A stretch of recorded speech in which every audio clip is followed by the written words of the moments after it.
This is ClueCon Weekly, the official FreeSwitch web show produced and broadcasted directly from FreeSwitch. ClueCon Weekly features live updates from the FreeSwitch developers and presentations from various pioneers of communications technology. ClueCon Weekly is brought to you by FreeSwitch Solutions, the official consulting firm of the FreeSwitch open source project. Get help from the experts. Visit freeswitch.com. ClueCon, the premier technology conference for telecom, WebRTC, IoT, and all things maker. ClueCon is held every year in Chicago, Illinois, and offers an all-day hackathon and 4 days of technology-rich presentations from developers around the world. Learn more at ClueCon.com or call 877-748-CLUE. All right, guys, welcome to ClueCon Weekly. Today is July the 26th, 2017. Today we're going to be joined by Rogelio Perez from Telnyx. He's going to be talking about how they use Docker there in the Telnyx network and how they troubleshoot issues in relation to FreeSwitch and that kind of stuff. So hang out for that, guys. That should be very interesting. Let's go over to Miss Kathleen King for the news.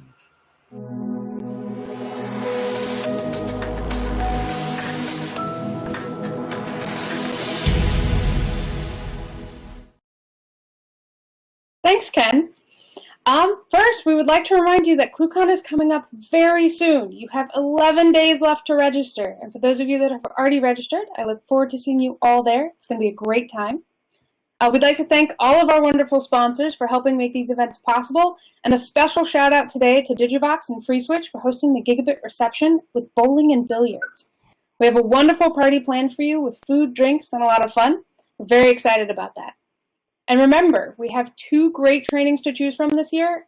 Find out who will be teaching and what they will be teaching on ClueCon.com. You can register for OpenSIPs training, taught by the wonderful guys over from the OpenSIPs team, or you can register for the FreeSwitch training, taught by our very own Brian West, with some awesome help from some community members. You can sign up for these trainings at ClueCon.com. And then we have sent out a registration for the dangerous demos. If you are brave enough to register, please do. This just lets us get you in on the schedule and make sure that you don't miss out and you have a spot. This will be hosted by the fantastic James Bodie and is sure to be a lot of fun. And if you'd like to sponsor, please contact us at marketing@cluecon.com. And that's it for me, Ken. All right. Thank you very much, Kathleen. We're going to go over to Brian West real quick. He's got a little news that he wants to talk about today.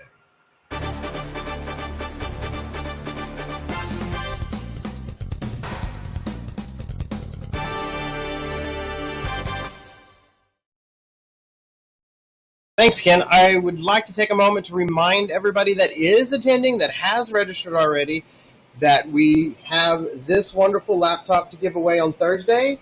You must be present to win. In addition, anybody going to the training, on Monday or Tuesday when you check in, I will have a list of items that you will need to take care of and get on your laptop before Friday. And we have plenty of bandwidth there for you guys to download the few things that I want you to get. Back to you, Ken. All right, cool. Thank you very much, Brian. So also, hey guys, just another quick reminder on that. For you guys that are going to ClueCon, this year we're doing e-tickets for ClueCon. You'll start seeing those arrive in email over the next couple of days as we start pushing those out to everybody. So when you get that, it's going to have a nice little QR code on it. So have that QR code handy when you go to check in. You'll be able to get that through email. And the email will have other instructions on how you can retrieve that in case you lose the email or hard copy of it. So you can just get it right there on your smart device or whatever. So keep an eye out for that. You guys will be seeing that email probably tomorrow and Friday. So watch out for that. And some more exciting stuff will be in that email also. So today we've got Rogelio Perez with Telnyx. Rogelio, how are you doing? Hey, Ken. It's good to be here again. Thanks for the invitation. Yeah, so you want to tell everybody real quick that's not familiar with who you are and what you do over there at Telnyx? Sure. I'm a telecom engineer. I've been working with voice over IP related technologies for most of my professional life, especially with open source tools, and big fan of FreeSwitch. and I'm a telephony engineer for Telnyx. I help with the architecture design of our telephony engine, and especially with FreeSwitch and Chameleon. Cool. So what's this Docker stuff you want to talk about today? I think it's going to be a short presentation, but I think it's going to be interesting, especially because there's so many people using containers now. We at Telnyx make heavy use of containers because our architecture is microservice oriented. So and FreeSwitch is also the case here. When we start porting our FreeSwitch instance to Docker, we found a lot of images and documentation out there, but nothing related to getting the most out of it, how to fine-tune the performance to get all the capacity from your hardware. So that's the goal of this presentation. All right, Rogelio, let's go ahead with your slides. Okay, sure. So I'm going to start by showing a very simple diagram of how we use Docker at Telnyx. We have bare metal servers running Ubuntu and Docker, and inside those servers we have multiple microservices, each one running inside containers, probably around 50. And FreeSwitch is just one of them, so it's coexisting with the rest of the processes. The next slide is showing us a very simplified version of the Docker run command we use at Telnyx. The Docker run command lets you define parameters and settings that you're going to use inside the containers. And this is critical for performance because it lets you set many network settings and also ulimit or volume mount. So the topic of the goal of the presentation is to go over this this command and every parameter and what each of them are doing. Before we continue, just a simple clarification. This is still work in progress. We've been doing this for a couple of years now, but we're still learning a lot, and there's still a lot of room for improvement. So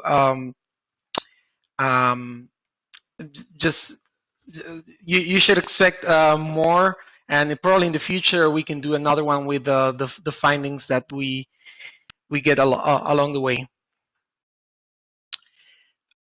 So let's start with the network part of the Docker run command. So these are 5 parameters that we set. The host name is not critical, but it's going to help you to identify CDRs if you're running multiple instances. And the next 4 parameters are defining the way we use the network inside the containers. So basically, with Docker, you have 2 network modes. One is the host mode, which gives the container total access to the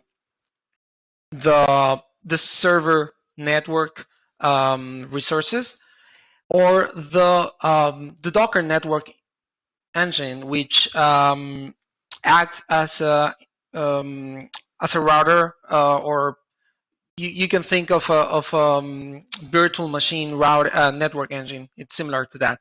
So we recently switched from host to Docker network engine because it allows us to do more advanced features like IP address portability and lots of HA features that are really helpful. This is probably too long to describe here. I'm just gonna show you the basic stuff of it, but this is probably a good topic for a different conversation. And as a matter of fact, we're going to be presenting this in detail during the ClueCon show. One of our team's presentation is about how we do container router using Docker networking. The next parameter is the privilege option. This is a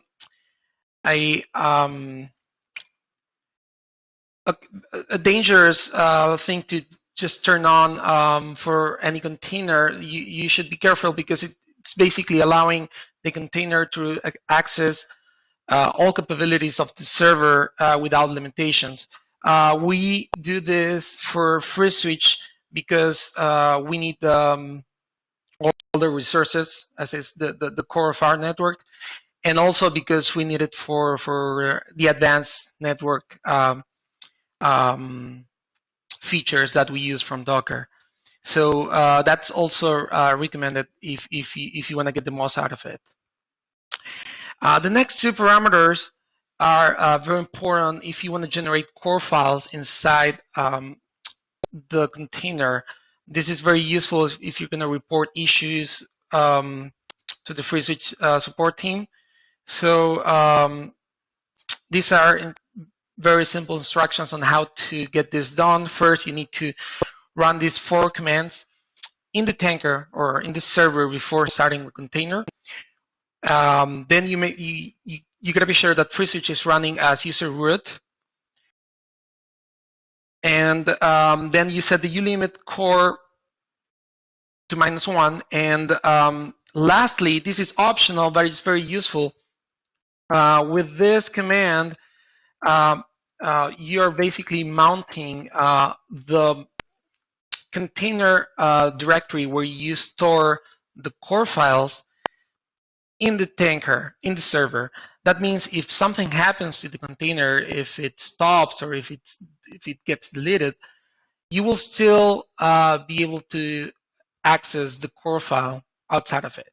So this is a good way to back up this kind of files for later analysis.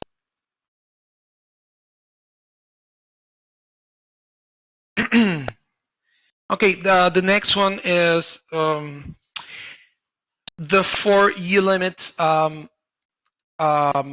settings that we use. We basically use the FreeSwitch documentation, which, by the way, is very. I recommend everyone to go over it. It has a lot of recommendations on how to get FreeSwitch to run properly, but you cannot just use them directly because you have to adapt them for Docker. So this is our interpretation of the FreeSwitch recommendations using Docker. So basically, there are 12 or 15 ulimits that needs to be set for FreeSwitch, but most of them are already set by default in Ubuntu 16. So we're not explicitly defining them here so that it doesn't create more noise. So the only ones that we need to specify are the the number of files, which increases the file descriptor limit. We also set a limited number of signals, a limited number of bytes that can be allocated, and a limited number of bytes of memory that may be locked into RAM. So with these 4 values, we're giving FreeSwitch most of what it needs to run without limits. And the last one we're going to review is another very useful recommendation from the FreeSwitch documentation. There's a great article about how to run your FreeSwitch database in RAM, in a RAM disk. We've seen a great improvement in performance once we switch to DB-RAM. And one extra step that you can take when using Docker is that you can mount this directory which is actually a RAM disk that you define in the server, you can mount it as a volume mount, which gives you more flexibility, especially, let's say, if you restart the container. If you restart a container, all the file system gets destroyed, except the volume mounts. So if your database lives on a volume mount, that means the next time the container starts, your database will be there, and you can still use it, for example, to run Sophia Recover. We do this when deploying FreeSwitch in production. When we need to upgrade our containers, we just recreate the container, and Sophia Recover takes care of restoring every call. And this is all thanks to the DB existing on a volume mount. So all the instructions are here in case anyone needs it. I'm pretty sure you guys are sharing this presentation, or you can write to me when we can make this public.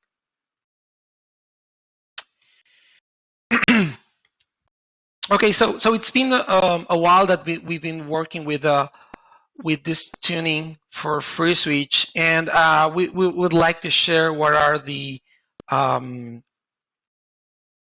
results that we're getting from this. First, we're gonna review what's the environment where we run this, so people can have an idea of what kind of hardware and resources we have. So the tanker where we run this test is a server running a Xeon CPU with 56 cores and 128 gigs of RAM. The FreeSwitch version that we're running is 1.6.18 from a month ago, June 28. And for generating test calls, we use CP latest version with RTP stream enabled. RTP stream is very important because we wanna stress FreeSwitch in a very realistic way, or as realistic as possible as we can get.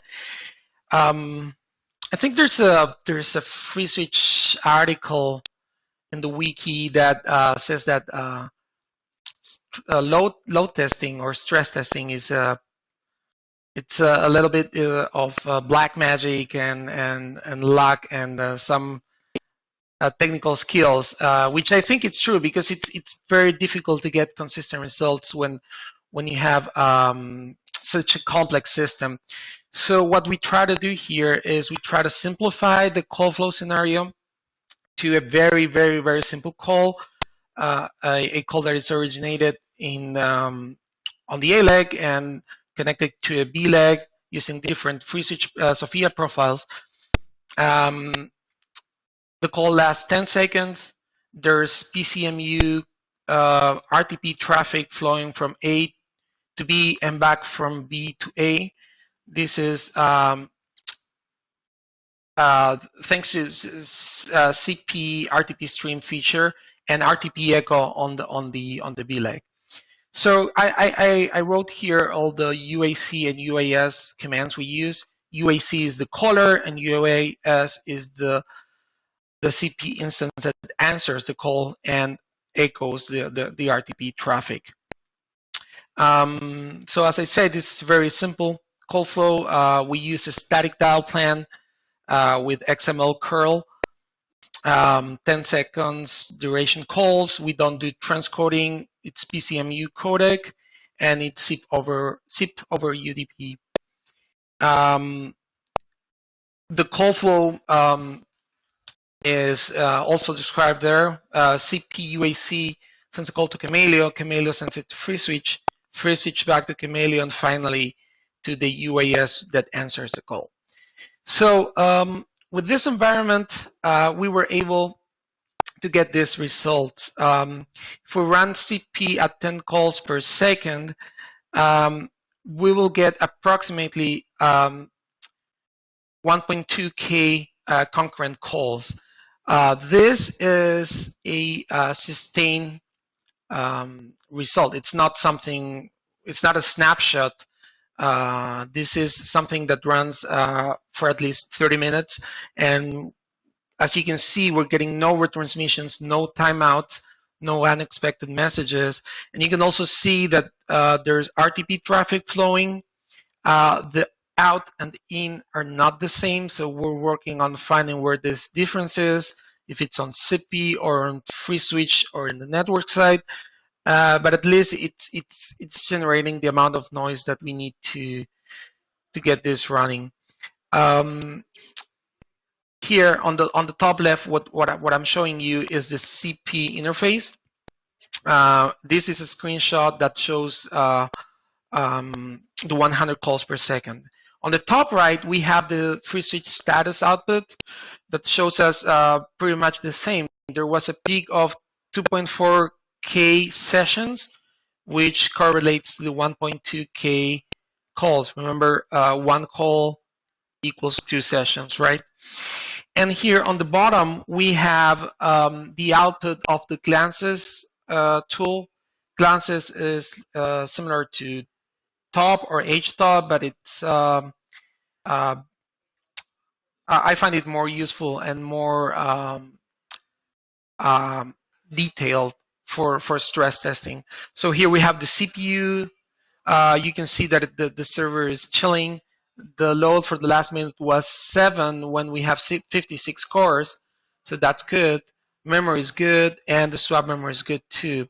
Here you can see the network traffic that we have, which is around 154 megabytes per second. And this here is the FreeSwitch process. You can see that it's taking 650% of the CPU, and you can see more information that we like the I/O writes per seconds, and so on. So as you can see, this is a good stable point for our stress test. We took this we doubled this traffic. So here are the results with 200 calls per second. So basically everything just doubles. It's 2.4K calls, 4.8K sessions, and 15 and the load is around 15. So you can see the server is still chilling. However, at this pace, after 15 minutes of sustained load, we start seeing some errors, some retransmissions. They're not captured here. So our sweet spot right now is around 2,000 calls. When we run this kind of load, we can sustain the stress test for as long as we want. When we go over 2,000 calls, we start seeing retransmissions and timeouts. So as I said before, this is a work in progress, and we're investigating where the bottleneck is and how we can keep pushing this further. As you can see, the server resources, there are more resources available to get this done. So I'm almost done here. So this is the last slide, and it shows us what's next for us. How do we keep pushing this to get more?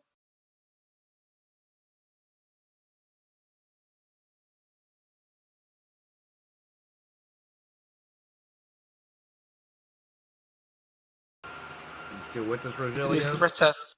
Yes. Okay, we lost you there about how we keep pushing this to get more. Oh, sorry. Can you hear me well now? Yes. Okay. So so this is the last slide, and this is how we are working to keep pushing to get more out of FreeSwitch and Docker.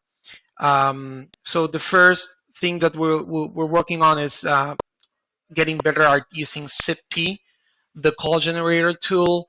When you run a stress test, you're not only testing the target, you're also stressing the tool. So you have to be very careful how you generate your your load. We're investigating if we need to run multiple instances or if we need to verify why do we see those RTP traffic difference between the in and out traffic. We're also one of the results that we got from this test is that there seems to be a bottleneck in the mod XML curl module. We don't know if it's related, but we think it will be great if this module could reuse the TCP connections. So basically, every time for each call, FreeSwitch opens a new TCP connection to the XML curl gateway, and then destroys that connection. So if you have 500 calls per second, that means 500 TCP connections that are being created and destroyed per second. So I would like to explore that possibility. Also, we need to get better at the monitoring tools that we use to check the server performance. So right now we are only using glances, but probably we need to take a closer look at the Docker level and at the network level. We also need more visibility on the FreeSwitch side. So probably we could use some help from you guys on this part and how we can see what FreeSwitch is actually doing in the background. And finally, once we get to the top limit, the next step will be to change the call scenarios. As I said before, the call scenario we use is very, very simple. So once we get there, we would like to explore and see what's the difference when we do, for example, T38 fax calls or transcoding or RTCP or TLS encrypted calls, so we can compare what's the performance difference when using those kind of call scenarios. So just to wrap up, there's a birthday here. Some of you might hear some singing. To wrap this up, as I said before, this is a work in progress, and we'll be sharing our future test results with you once we have them. Cool. So, real quick question for you, Rogelio. With Docker, you know how when you shut it down, when you shut the container down, it basically destroys everything. What do you guys and how do you guys ensure that core files and stuff like that hang around? I'm not sure if I understand the question. I can confirm that when you restart the container, everything is lost, but I didn't get the question. Right. So, like, well, when and at times when troubleshooting, performance issues or even new code, we run into situations where we'll crash FreeSwitch or crash some other process, and we need to get a core file and a backtrace to do that. But sometimes you run across it where somebody's like, "Yeah, well, that one crashed. Let's just start a new one," and then they get rid of that one, and then so you lose your core file. What do you guys do to ensure that troubleshooting hangs around? Because it's not something that's going to show up in logs, for instance. Yeah. So basically, Docker containers. The recommended way of running them is it's one application per container, right? So in this case, it will be FreeSwitch. And if that single application crashes, the container will go down with it. This is just the recommended way of doing it. We actually use S6 inside the container to monitor the process status. And if FreeSwitch crashes, it will restart automatically. And it will also do Sophia recovers. So in the rare cases where this occurs, we've had issues with T38 calls causing FreeSwitch to crash. I think there are some Jira tickets open for the module, the span DSP module. So when we get this, S6 will notice that FreeSwitch has stopped and will automatically restart it. And if FreeSwitch generates a core file, it will be automatically saved to to the disk. And as I said before, this is volume mounted. So even if you lose the container, the core file will still exist there for you to analyze it later. Yes. So, all right, pretty cool. Thanks, Rogelio. Does anybody else have any questions for Rogelio?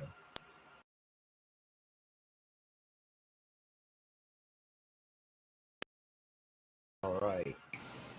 Well, go ahead. Okay. Well, we are going to see him at ClueCon, right? Yes, of course. I'm going to be presenting something very similar that more focus on the network side of the container and how we use it to do high HA, high availability. So yeah, I'll be seeing you guys. Cool. Yeah. So, wow. All right, man. Cool. Yeah, I think that's a lot of good information there, and I know people will be, watching this later on. So, Rogelio, are there any links that people should check out as they're going through and doing some of these testing that you guys may have published or that are out there that they should probably look at for using tools like SIPI or Docker and that kind of thing? Now that you mention it, I think this is a good material for the Telnyx blog. So I'll make sure that the people that manage the blog get these slides and adapt them so that anyone who needs some tips on how to get the most out of FreeSwitch running Docker can. Cool. Yeah. So once you have that information, please forward it over to Kathleen, and we'll get that attached here so they can look for that thing. So, all right, guys. Well, Rogelio, thank you for coming in today. Don't forget, guys, if you haven't registered for ClueCon yet, you want to meet Rogelio and a lot of the other guests that are coming in and speaking, go to ClueCon.com. You can get your registration in today. There's only a few days left for that. ClueCon's less than 2 weeks away now. Visit ClueCon.com, and let's see here. We've got 11 days, 19 hours. So you guys get in there and get that registration in. If you want to also check out the schedule of what's going on at ClueCon, go to ClueCon.com and click that schedule link there. Most of the schedule is up there now. And you can also, there's a little link right at the top of the schedule page. So if you're using your iPhone or Android device to keep up with the schedule, you can, and you're going to ClueCon, you can click that, subscribe to it right on your phone, and get all the updates there as if we have to make any additional changes or new things are posted there to the schedule. So go check that out today, and we'll see you guys next week.